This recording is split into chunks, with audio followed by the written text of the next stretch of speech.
Tu aimerais commencer les animés mais tu ne sais pas par où commencer. Trop de choix, trop d'épisodes, trop de clichés et souvent de mauvaises recommandations. Justement dans cette vidéo je te propose un parcours progressif étape par étape pour découvrir les animés sans choc culturel. Et on commencera avec des œuvres qui sont très réalistes, proche des séries et du cinéma, puis introduire progressivement le fantastique, l'action et les pouvoirs, jusqu'à être totalement à l'aise avec les codes de l'animé. Et tous les animés que je vais présenter dans la vidéo sont terminés, pas trop longs, reconnus comme bons par tous et encore très regardables aujourd'hui. Pour moi, ce sont les critères qui sont indispensables pour commencer. Et on va commencer cette vidéo par l'excellent Monster. Par contre, petit disclaimer, je le conseille comme premier animé seulement pour les personnes qui ont du mal avec tout ce qui est animation en règle générale, que ça soit les films d'animation, animés, etc. Monster, ça reste comme une série, mais en animé, donc ça permet de bien introduire la personne. Mais par contre, si tu es quelqu'un, au contraire, qui n'a aucun problème avec les animés, là par contre, je te conseille de passer directement au prochain animé que je conseille dans cette vidéo. Donc Monster, ça parle de quoi? Monster,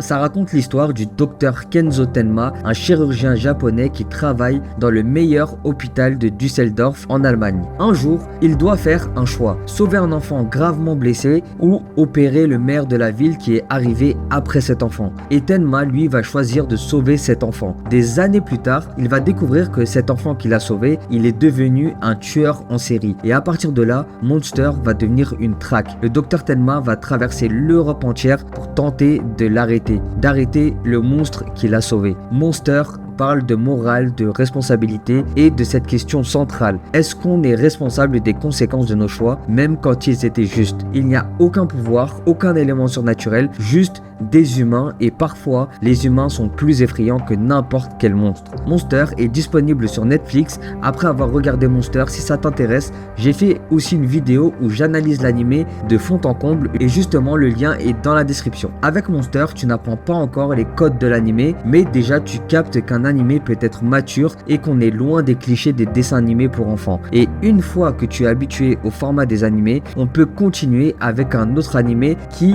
va te permettre d'introduire le surnaturel mais en douceur. Et cet animé, c'est nul autre que Death Note. Death Note, ça raconte l'histoire de Light Yagami, un lycéen brillant mais qui s'ennuie par le monde qui l'entoure. Et un jour, il découvre un carnet tombé du ciel sur lequel il y a écrit Death Note. Lorsqu'il le ramasse, il voit un dieu de la mort qui apparaît et qu'il est le seul à voir grâce au fait d'avoir touché ce fameux Death Note. Le dieu de la mort lui apprend alors que ce carnet permet de tuer n'importe quelle personne à condition d'écrire son nom complet. Et Light décide alors d'utiliser ce pouvoir pour éliminer les criminels et créer un monde qu'il juge parfait. Mais très vite, ses actions attirent l'attention d'un enquêteur de génie connu sous le nom de L. Et c'est de là que commence un affrontement psychologique d'une incroyable intensité. Death Note, c'est une réflexion sur la justice, le pouvoir et la corruption morale. Chaque épisode pousse le spectateur à se demander « Et moi, qu'est-ce que j'aurais fait ?» Si tu veux le regarder, il est disponible soit sur Netflix ou alors Crunchyroll. À ce stade du parcours, l'animé peut raconter des histoires sérieuses même en utilisant le surnaturel et maintenant on va ajouter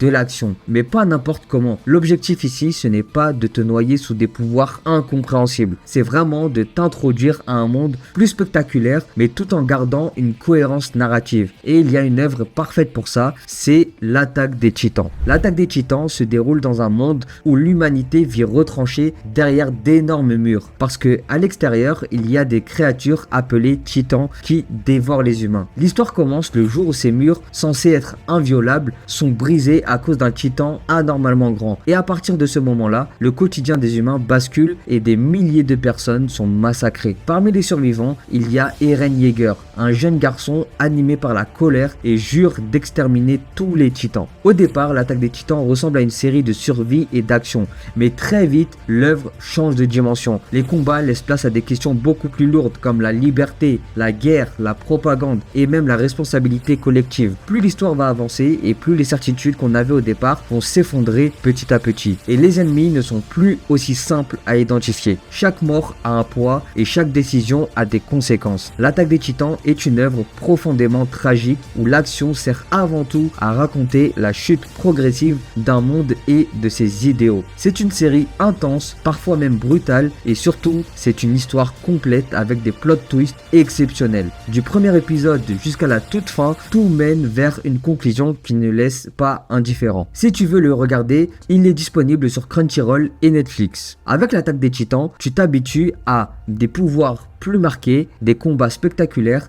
et un univers sombre et complexe, mais sans jamais perdre le lien avec le réel. Et à ce stade, tu es prêt pour un univers encore plus riche avec des règles un peu plus complexes. Mais pour continuer correctement, il faut une œuvre qui fasse une chose essentielle: expliquer clairement ses règles. Parce que c'est souvent là que les débutants décrochent. Trop de pouvoir et pas assez de logique. Et justement, j'ai un animé parfait pour franchir ce cap. Et c'est Fullmetal Alchemist Brotherhood. Fullmetal Alchemist Brotherhood se déroule dans un monde où l'alchimie est une science officielle. Une science puissante mais encadrée par une règle absolue. La règle de l'échange équivalent. On ne peut obtenir quelque chose qu'en abandonnant quelque chose d'autre de la même valeur. L'histoire suit deux frères, Edward, le grand frère, et Alphonse Elric, le cadet. Lorsqu'ils étaient enfants, ils tentent d'utiliser l'alchimie pour ramener leur mère décédée à la vie. Mais malheureusement, l'expérience va échouer et dans ce processus, Edward perd une jambe et Alphonse lui perd carrément son corps tout entier. Mais Edward réussit à lier l'âme de son petit frère dans une armure en utilisant l'alchimie, mais en sacrifiant son bras gauche. Rongés par la culpabilité, les deux frères partent à la recherche de la fameuse pierre philosophale, un artefact censé contourner les lois de l'alchimie, et pour qu'Alphonse retrouve son corps humain et Edward ses membres perdus. Mais très vite, leur quête personnelle se transforme en quelque chose de bien plus vaste. Les combats sont spectaculaires, mais toujours soumis à des règles compréhensibles. Chaque décision a des conséquences et surtout, l'histoire s'est alternée entre action, émotion, humour et tragédie. C'est une œuvre extrêmement équilibrée et surtout, c'est une histoire complète, pensée du début jusqu'à la fin. Si tu veux le regarder, il est disponible sur Netflix et Crunchyroll. Et si tu as kiffé Fullmetal Alchemist Brotherhood, j'ai fait une vidéo dessus qui pourrait t'intéresser. Le lien se trouve dans la description. Félicitations! À ce stade, tu peux regarder pratiquement n'importe quel animé sans être perdu. Et si tu aimerais avoir d'autres idées d'animés à regarder, alors n'hésite pas à t'abonner, ça permettra de m'aider déjà à développer la chaîne et aussi parce que je conseille beaucoup d'animés et mangas et pas forcément ceux qui sont connus par tous, mais qui sont de vrais bangers. En tout cas, donne-moi ton avis dans les commentaires si la vidéo a pu t'aider ou ce que tu en penses. Je lis et réponds à tout le monde. Sur ce, force et énergie. Peace!